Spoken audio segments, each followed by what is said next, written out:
오늘 저희들에게 주시는 하나님의 말씀 보도록 하겠습니다. 구약 성경 스바냐 3장 17절 한 절 말씀입니다.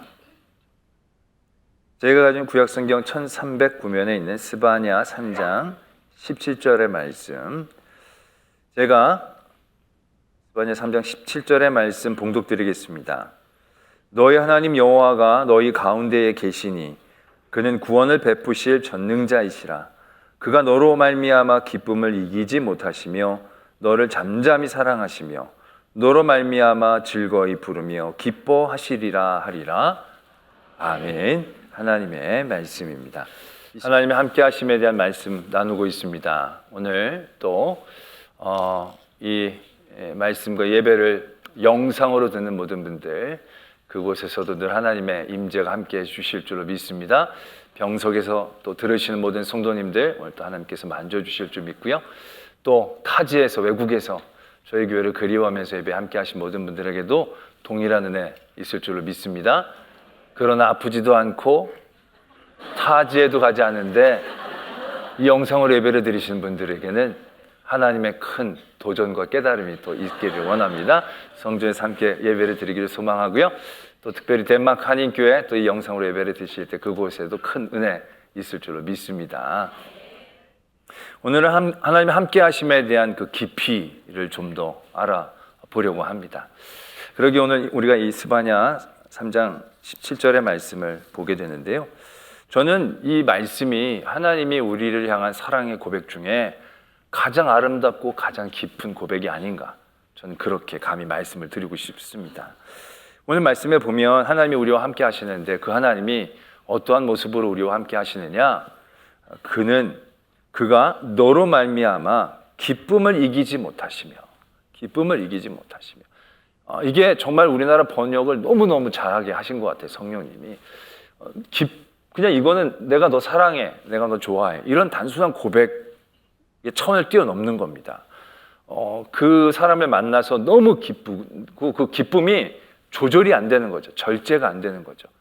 여러분들 그런 모습들을 이제 떠올려 볼 수 있지 않습니까? 좀 흔하게 볼 수 있는 것들이, 이제 연예인 좋아하는 분들이 가다가 그 연예인을 만나면 어떻게 됩니까? 막 어머머머머 막 이러면서 막 그냥 연예인이다 이게 안 되잖아요. 막 너무 기쁘니까 막 어머머 막 말문이 막히고 슬픈 상황도 아닌데 막 눈물이 엉엉 울고 자기가 나이가 10살 많은데 오빠 막 이러면서 뭔가 사리 분별력을 상실하고 뭐 그런 모습들을 우리가 보지 않습니까? 이게 너무 기쁘니까 그 기쁨을 이기지 못하는 거예요.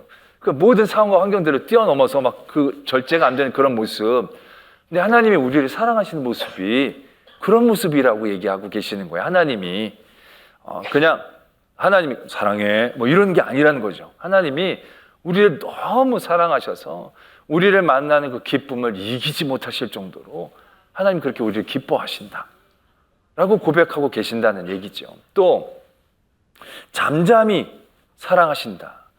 갑자기 막 기뻐하시다가 잠잠히 사랑하신다는 게 뭔가, 이 잠잠이라는 게 뭐 조용히 사랑하는 것을 의미하는 게 아니고요. 이건 그 조용하다라는 것보다는 다른 여러 가지의 상황에 영향을 받지 않는 사랑, 그런 사랑의 모습을 의미하는 거예요. 그래서 대부분 세상에서 사랑이 있으면 그 반응에 따라서 많이 바뀌게 되잖아요. 내가 누구가 너무 좋아서 10만 원짜리 선물을 막 했는데 그 사람은 나한테 선물을 주는데 10,000원짜리 선물을 해. 그럼 여러분 이게 뭐지? 처음엔 그랬겠죠. 근데 또 10만 원짜리 했는데 이번엔 나한테 5,000원짜리 선물을 해. 반응이 그 정도로 오면 여러분도 어떻게 되겠습니까? 그 다음에도 10만 원짜리 하기 쉽지 않은 거야. 역시 내가 무슨 호구도 아니고 이거 아니지. 그러면서 사랑이 영향을 받기 시작한다는 거죠. 그런데 하나님의 사랑은 그런 사랑이 아니라는 거예요. 잠잠히 우리를 사랑하신다는 거예요. 하나님이 우리에게 100만 원짜리 선물을 주셨는데 솔직히 우리 하나님께 10원짜리라도 제대로 해드리지 못하잖아요. 그렇다고 하나님이 난 너를 이렇게까지 사랑했는데 너희들은 나를 이만큼밖에 생각 안 하느냐, 그러면서 우리를 향한 하나님의 사랑을 줄여가시거나 사랑을 번복하는 그런 종류의 사랑이 아니라는 거예요. 우리가 어떻게 나오든 우리가 어떻게 반응하든 그런 모든 상황과 환경 가운데 영향을 받지 않고 하나님은 우리를 향한 자기의 사랑 그대로를 가지고 묵묵히 잠잠히 우리를 사랑하신다 라고 우리를 향한 사랑을 표현하시는 거예요. 그래서 다시금 그 사랑은 하나님으로 말미암아 즐거이 부르게 하신다는 거예요. 우리가 찬양은 우리가 주로 하는 건데 우리가 하나님을 찬양할 때 그런 감격과 마음들 있잖아요. 그런 경외감들. 근데 하나님도 우리를 사랑하시는데 우리를 그렇게 귀하게 여겨주시면서 우리를 통하여 기뻐하시면서 부르신다는 거예요. 이게 얼마나 이게 하나님이 우리를 향한 사랑을 어떻게 이렇게 표현해 주셨을까 황송할 정도의 그러한 말씀이 된다는 것이죠. 어떤 주석에 보니까 이 사랑을 우리가 더 잘 이해하기 위해서 이렇게 풀어서 적고 있더라고요. 하나님 그분의 사랑은 그가 베푸신 사랑 안에서 스스로 만족하고 기뻐하시고 조용히 그 사랑을 향유하신다. 이렇게 정리를 했더라고요. 그가 베푸신 사랑 안에서 스스로 만족하시고 기뻐하시고 조용히 그 사랑을 향유하신다. 여러분 이 정리가 얼마나 우리에게 복음인가 우리 다시 한번 곱씹어봐야 합니다. 그냥 듣기 좋게 표현한 게 아니라요. 이거 정말 생각하면 생각할수록 하나님이 우리를 향한 사랑이 이러하시구나. 그 깊이를 알 수 있는 그런 표현이다라는 것을 깨닫게 되어진다는 것이죠. 자, 우리가 이 말씀을 통해서 우리가 하나님이 우리와 함께 하심에 대한 깊이를 알아가자라고 말씀을 드렸는데 그러기 위해 이 말씀의 시작을 한번 다시 볼 필요가 있습니다. 이 말씀은 16절에서 이렇게 시작을 합니다. 그날에 사람이 예루살렘에 이르기를 두려워하지 말라 시온아 내 소원을 늘어뜨리지 말라 이렇게 시작을 합니다. 한마디로 하나님의 사람들의 상황들이 녹록치 않음을 이야기하고 있는 거죠. 두려움의 자리에 있는 겁니다. 절망의 자리에 있는 거예요. 팔을 이렇게 떨어뜨릴 수밖에 없는 그런 절망에 이들이 서 있을 때 하나님께서 말씀해 주시는 거예요. 두려워하지 마. 절망하지 마. 그러면서 뭐라고 얘기하시느냐? 우리가 예상할 만한 그 얘기를 해주세요. 뭐냐? 내가 너와 함께 한다는 거야. 내가 너 안에 있다는 걸 분명하게 가르쳐 주시는 거예요. 여러분 힘들고 어려울 때 누군가가 하나님이 아니더라도 누군가가 내가 함께 해줄게, 내가 네 편에 있어줄게 라는 말은 얼마나 큰 위로가 되겠습니까? 그런데 그 말씀을 하나님이 한다는 건 정말로 다른 어떠한 것이 필요 없을 만한 놀라운 힘과 위로가 되어지시는 하나님의 말씀일 겁니다. 하나님은 여러 위험의 자리에서 늘 그렇게 우리를 대해주시고 만나주셨어요. 여호수아에서도 보면 모세가 죽고 나서 하나님께서 여호수아를 찾아가 주시죠. 만나 주시죠. 그리고 그에게 말씀하십니다. 두려워하지 마라. 놀라지 마라. 내가 너와 함께 하겠다. 이렇게 얘기를 해주시는 거예요. 여러분 생각해 보십시오. 이스라엘 민족이 모세의 지도 가운데 40년 동안 광야를 지나왔어요. 근데 그 모세가 죽은 거예요.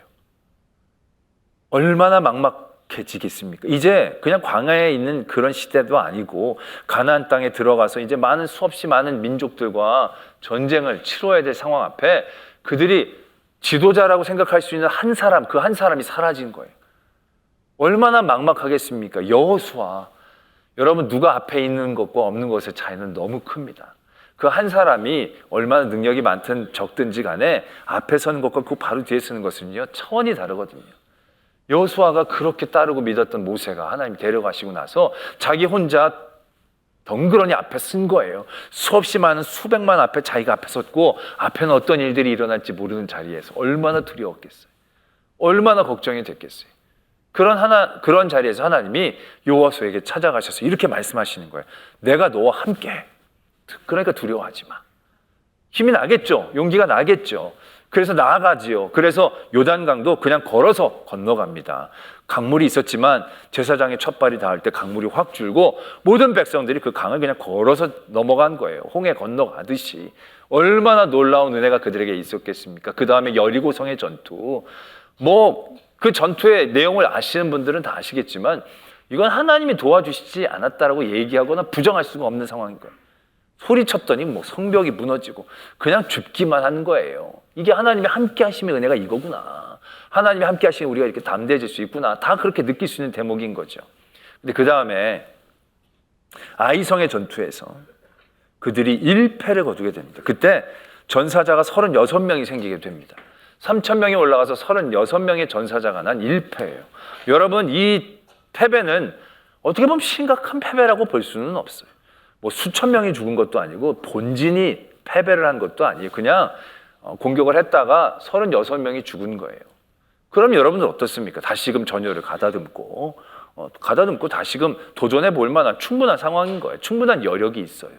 그런데 그 상황에서 여호수아와 이스라엘 백성들이 어떻게 그 상황을 받아들였느냐 하면 말씀이 그렇게 적혀져 있어요.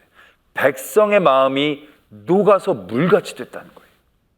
그냥 고작 1패를 했을 뿐인데 그 1패에 나라를 잃은 듯하게 절망하고 있다는 거예요. 이스라엘 민족이. 마음이 녹아서 뭔가 힘을 가지고 세울 만한 여지가 없었다는 거예요. 여호수아도 이렇게 하나님 앞에 부르짖습니다. 슬프도소이다 주 여호와여, 어찌하여 이 백성을 인도하여 요단을 건너게 하시고 우리를 아모리 사람의 손에 넘겨 멸망시키려고 하셨나이까. 우리가 요단 저쪽에서 만족하게 여겨 거주하였더라면 좋을 뻔하였나이다. 지금 이게 무슨 말입니까? 그냥 우리가 요단강 건너지 말고 요단강 동편에서 이승 거두고 있었을 때 그냥 그 땅에서만 우리가 살았으면 더 좋았을 뻔했는데 우리가 강 건너와서 이제 우리가 다 죽게 생겼습니다. 아니 지금 36명, 적은 숫자는 아니지만 36명 죽은 거고 1패만 했을 뿐인데 마음이 완전히 무너져 내린 거예요. 왜 이런 현상이 일어납니까? 하나님이 함께 하심에 대한 오해예요. 하나님의 함께 하심은 현상에서 늘 승리를 거두고 좋은 일들만 생겨나는 것처럼 여기고 있었던 거예요. 그런 상황 가운데서 하나님이 함께 하셨는데 1패를 거뒀다. 이건 1패의 문제가 아닌 거예요. 이건 하나님이 우리를 떠났다는 문제인 거고 이것은 절망이고 죽음을 의미하는 것처럼 그들은 받아들일 수밖에 없는 상황이 된 거예요. 단순한 1패가 아니라 하나님이 이제 함께 하시지 않는가 보다라는 절망 가운데 그들이 빠지게 된 거예요. 자, 우리는 이런 상황들을 적지 않게 만나게 됩니다. 누누이 이런 상황들에 대한 설명들을 이전에도 해드렸죠. 근데 이러한 상황들이 솔직히 너무 답답한 거예요.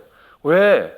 이게 하나님이 함께 하심이 단순히 1승을 거두는 상황을 의미하는 게 아닌데 하나님이 함께 하신다는 것이 좋은 일들만 겪는 상황을 얘기하는 게 아닌데 사람들은 그렇게만 이해한다는 거예요. 그래서 하나님이 이렇게 말씀하세요. 내가 너희 가운데 있다. 그런데 내가 너희 가운데 있는 이유가 있다는 거예요. 내가 너희와 함께하는 이유는 너희를 이기게 하기 위해서, 너희에게 문제를 해결하기 위해서, 너희에게 무슨 좋은 길을 가게 하기 위해서 그들에게 이유가 있는 게 아니고 내가 너를 사랑하기 때문에 있다 얘기를 하고 계시는 거예요. 내가 너를 사랑해서 너와 함께 한다는 거예요.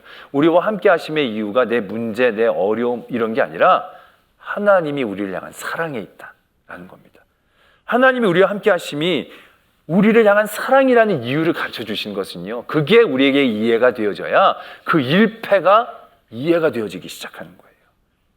하나님의 함께 하심이 단순한 승리와 성공이라면 1패를 받아들이지 못하지만 사랑이라고 얘기하면 얘기가 달라지죠. 왜?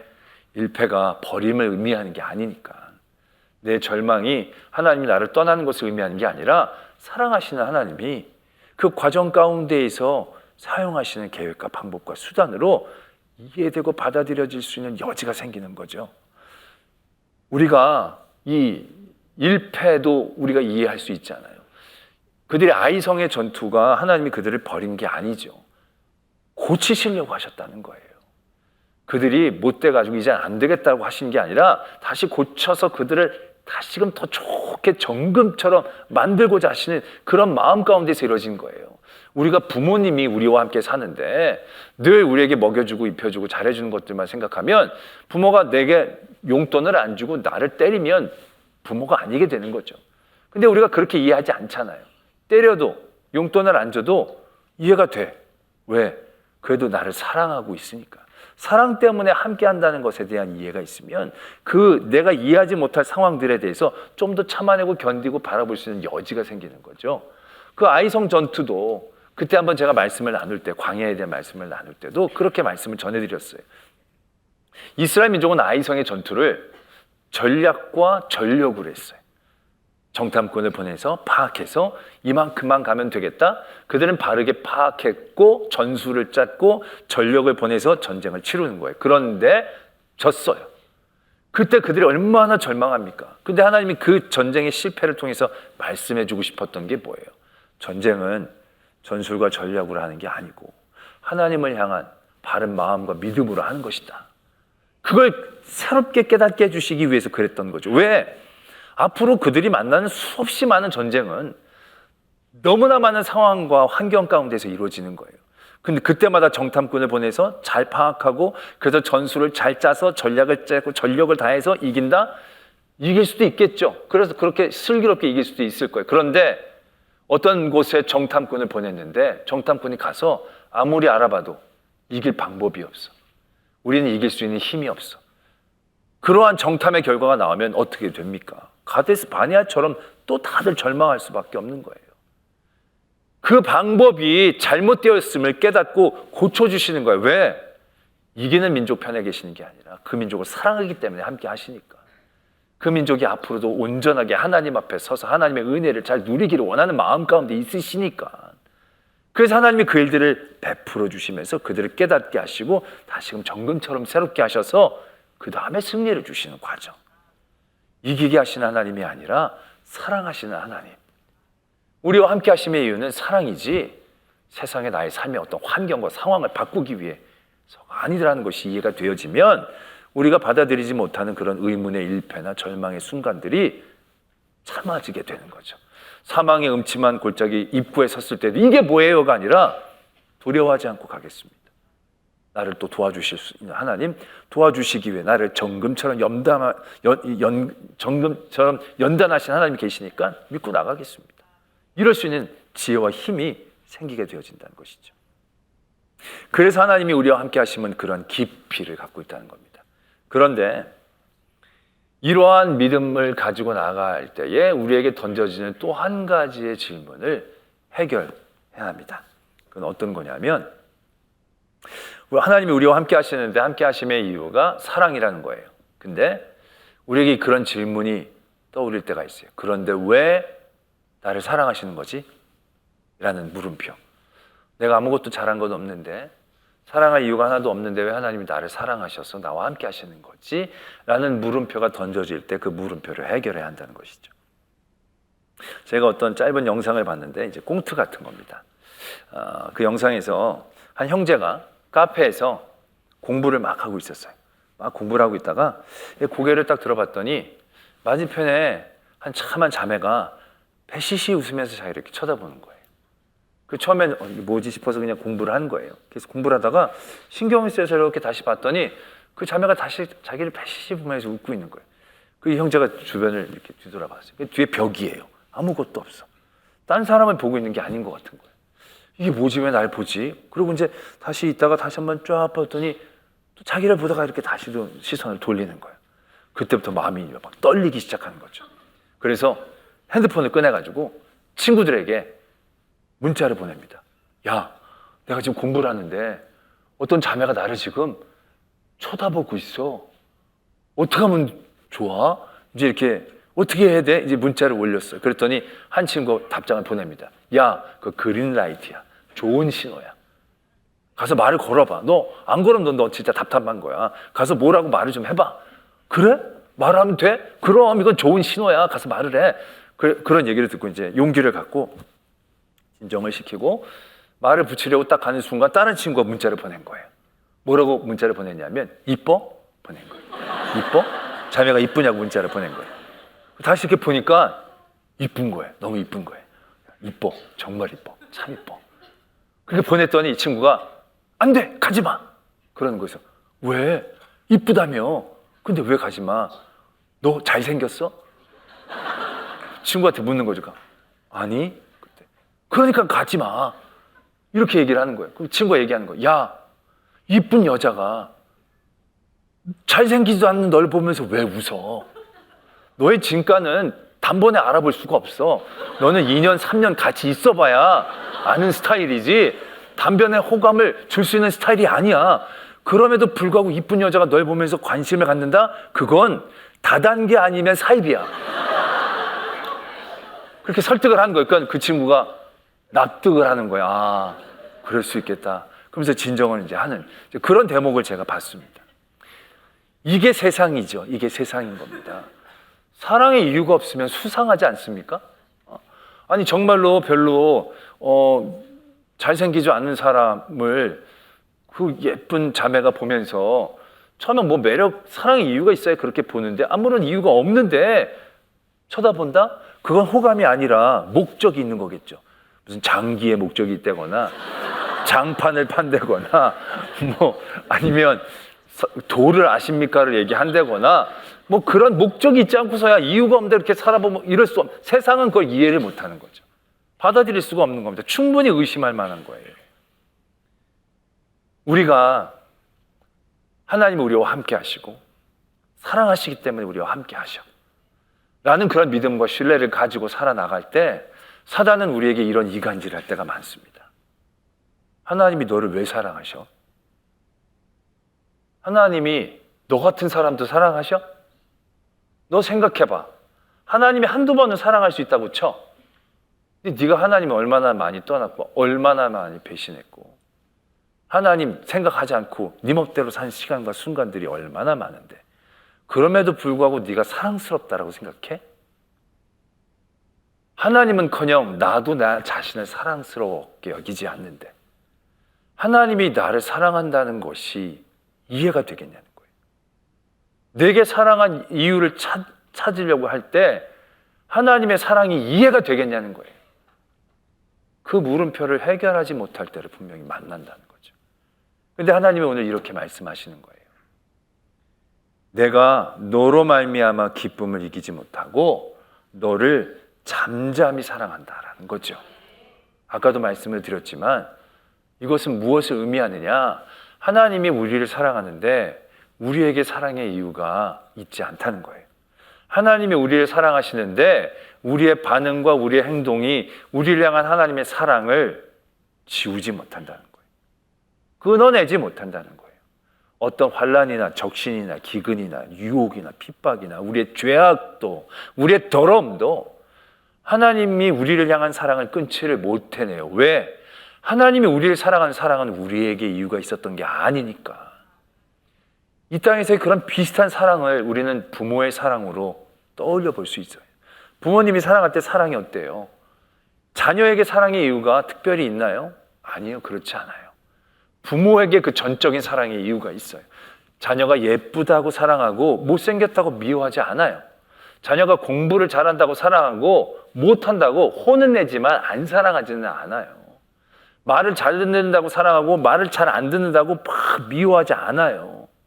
만약에 그런 사랑이었다면 여러분 사춘기를 지나 생존할 수 있는 사람들은 별로 없을 거예요.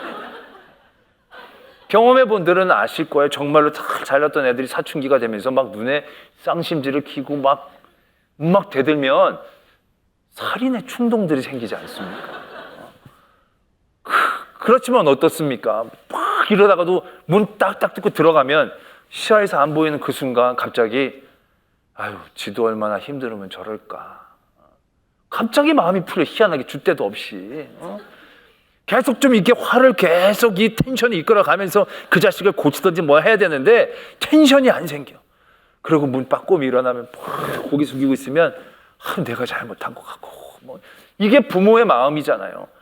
그 자식이 회개한 것도 아니고 잘못했다고 눈물 한 것도 아니고 아주 의기양양하게 막 이러면서 그러고 주는 밥은 다 먹으면서 말이야. 응?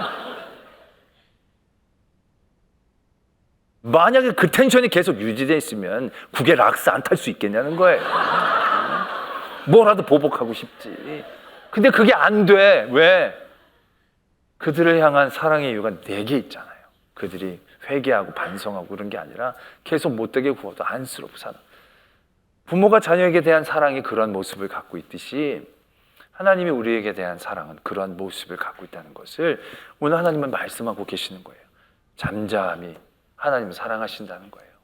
이스라엘이 하나님의 성도가 성경에서도 얼마나 수없이 하나님을 배반합니까? 얼마나 하나님의 마음을 아프게 합니까? 얼마나 하나님을 무시합니까? 얼마나 하나님에 대하여 괘씸하게 나옵니까? 아마 하나님이 그래서 그들을 고치시고 다시 버리시고 하면 아마 창세기 3장에 하나님이 다시 천지를 창조하시다 나올 거예요. 말씀으로 지으시다.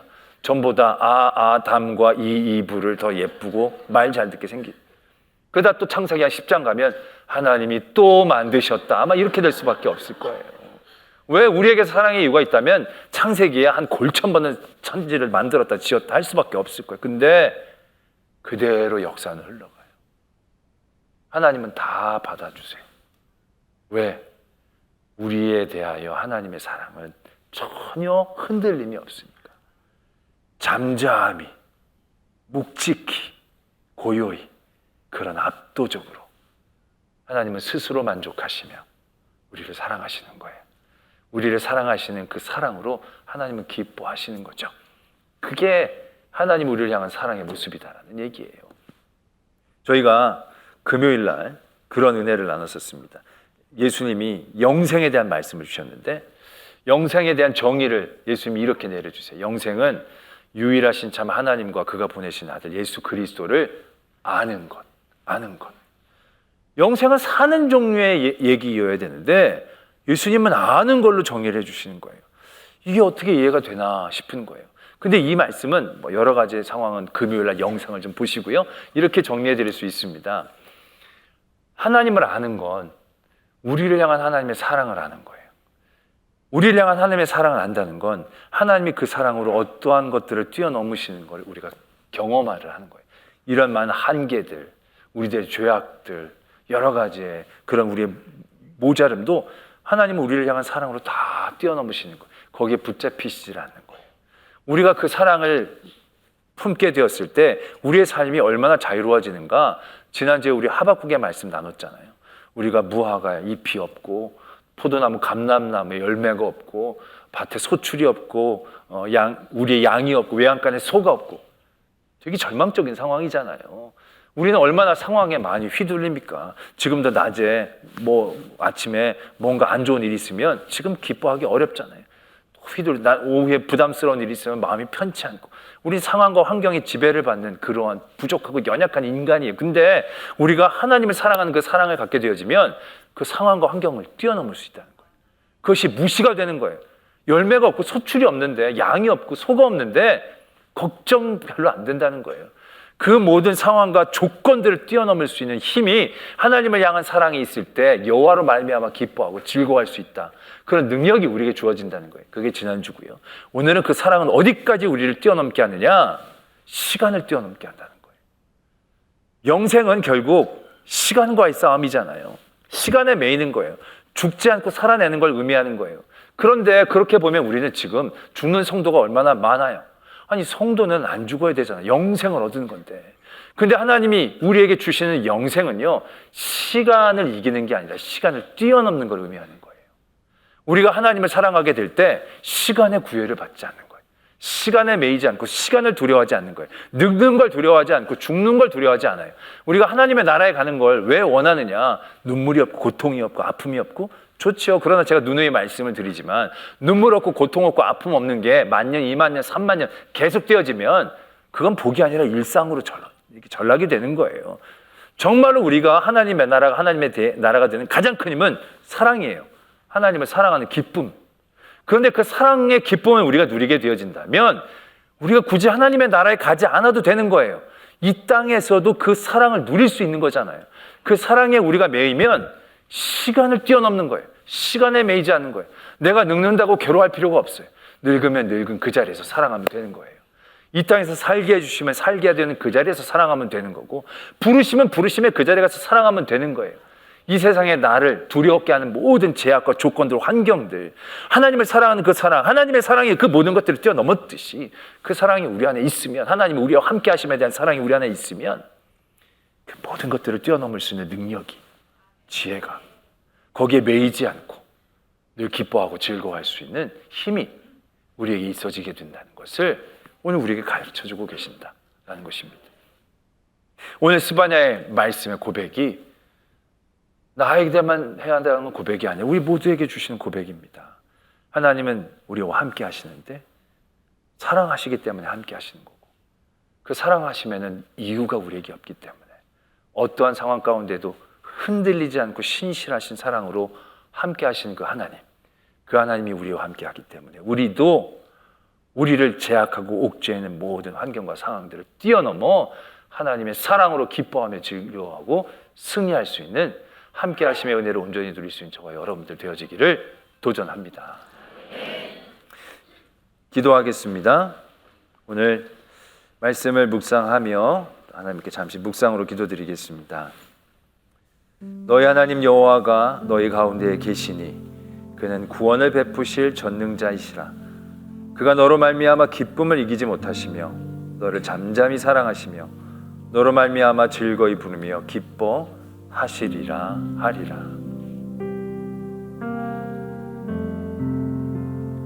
아버지 하나님,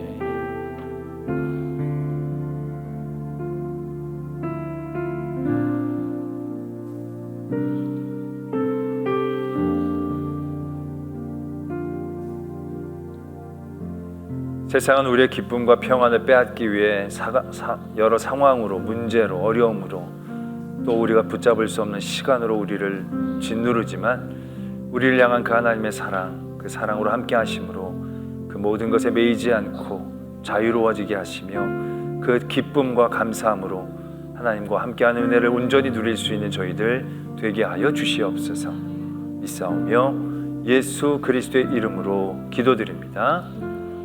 아멘.